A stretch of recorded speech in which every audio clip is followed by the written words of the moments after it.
सर्वनाम जो शब्द संज्ञा के स्थान पर प्रयोग होते हैं उन्हें सर्वनाम कहते हैं। सर्वनामों की संख्या 11 होती है। सर्वनाम के भेद इसके 6 भेद होते हैं।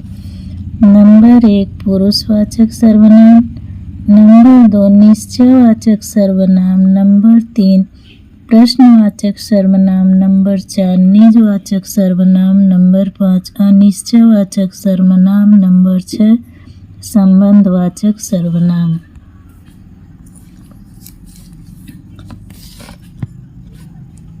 सर्वनाम की संख्या 11 है। इसे मूल सर्वनाम कहते हैं। मैं, तुम, आप, यह, वह, जो, सो, कौन, क्या, कोई एवं कुछ, ये 11 सर्वनाम हैं।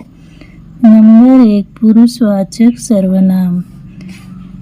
जिस सर्वनाम से स्त्री एवं पुरुष दोनों के लिए किया जाता है वह पुरुषवाचक सर्वनाम कहलाते हैं। जैसे मैं, तुम, आप, यह, वह। मैं कल घर जाऊंगा।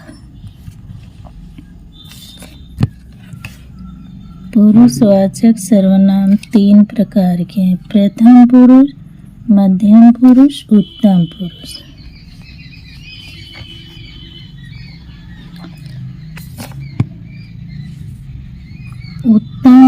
उत्तम पुरुष में मैं।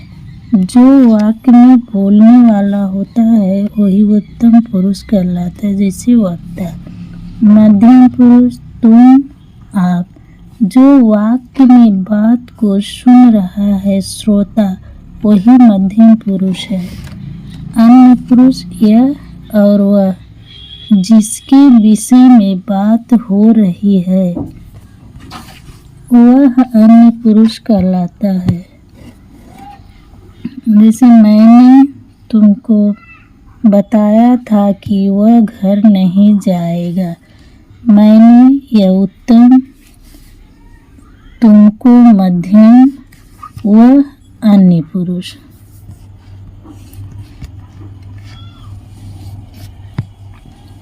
निजवाचक सर्वनाम। जिस सर्वनाम में कर्ता कारक स्वयं के लिए प्रयोग करे उसे निजवाचक सर्वनाम कहते हैं।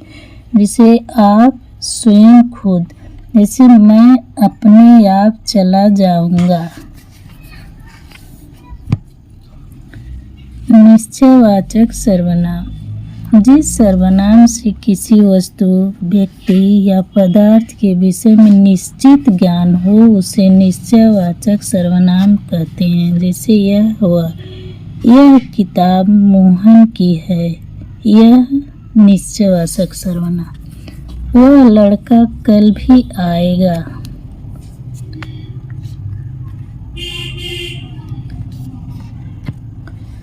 अनिश्चयवाचक सर्वनाम। जिस सर्वनाम से किसी वस्तु, व्यक्ति या पदार्थ के विषय में निश्चित ज्ञान न हो उसे अनिश्चित सर्वनाम कहते हैं। जैसे कोई और कुछ।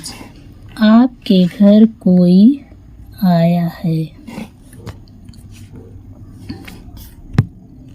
प्रश्नवाचक सर्वनाम। जिस सर्वनाम का प्रयोग प्रश्न करने के लिए किया जाता है उसे प्रश्नवाचक सर्वनाम कहते हैं। जैसे कौन, क्या।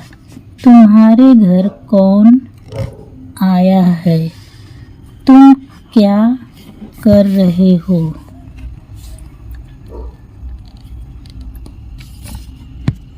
संबंधवाचक सर्वनाम। जिस सर्वनाम का प्रयोग किसी शब्द या वाक्य का किसी अन्य शब्द या वाक्य से संबंध बताने के लिए किया जाता है उसे संबंधवाचक सर्वनाम कहते हैं। जैसे जो, सो, जिसके, जिसे। जो जाएगा वो पावेगा। जो सोएगा वो खोएगा।